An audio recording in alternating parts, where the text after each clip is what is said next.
2 माह से कोई मेरे दरवाजे पर रोजाना कचरा फेंक कर चला जाता।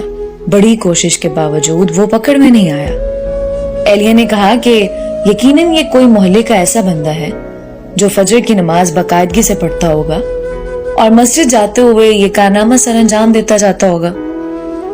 रोजाना 10 बजे उठकर फजर कज़ा पढ़ा करता था।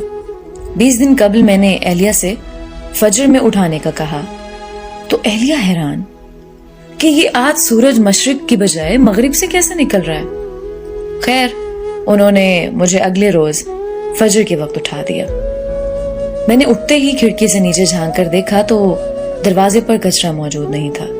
फटाफट वुजू किया, खिड़की के पास ही मुसल्ला बिछाया और 2 रकात सुन्नत खटाखट पढ़कर फिर से झांक कर देखा तो कचरा दरवाजे पर पड़ा मेरा मुंह चिढ़ा रहा था। खैर, फिर 2 रकात फर्ज पढ़कर दोबारा सो गया। अगले दिन सुन्नत के बजाय फर्ज पढ़ते ही कचरा फेंक दिया गया। 4 दिन इसी तरह गुजर गए, लेकिन कचरा फेंकने वाले को पकड़ नहीं पाया। 5वें दिन एलिया कहने लगी, माशाल्लाह अब आप फजर की नमाज पढ़ने लगे हैं तो मस्जिद में बाजमात नमाज पढ़ लिया कीजिए।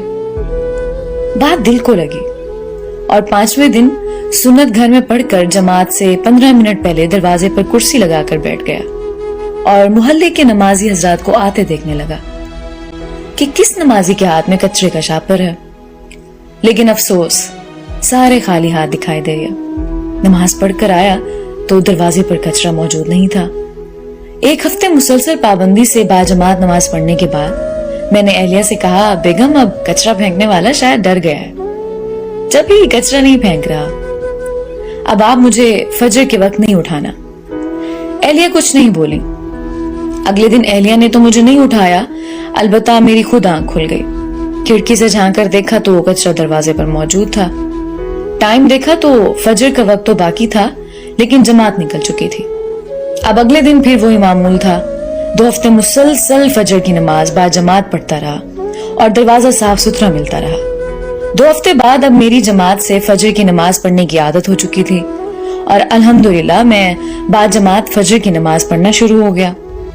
फिर कुछ दिन बाद रात के खाने में उस कचरा फेंकने वाले का जिक्र आ गया। मैं उसे बुरा भला कहने लगा। बेटा बोला, अब्बू आप उसे बुरा भला तो ना कहें, बल्कि वो तो आपका मोहसिन है जिसकी वजह से आप फजर की नमाज बाजमात पाबंदी से पढ़ने लगे हैं। बेटे की बात सुनकर मेरे दिमाग को झटका सा लगा और सबको गौर से देखने लगा। मुझे यूं अपनी तरफ देखते हुए सारे हंसने लग गए। बेटा कहने लगा कि अब्बू आपकी वो मोहसिन और कोई नहीं बल्कि अम्मी है, आप अम्मी का शुक्रिया अदा कीजिए। मैंने एलिया को देखा तो कहने लगी, जब घी सीधी उंगली से ना निकले तो टेढ़ी उंगली से निकालना पड़ता है। ये सबक है सब बीवियों के लिए कि वो चाहें तो अपनी औलाद के अलावा अपने खामद की भी तरबियत कर सकती हैं, हाँ अगर वो खुद तरबियत याफ्ता हो।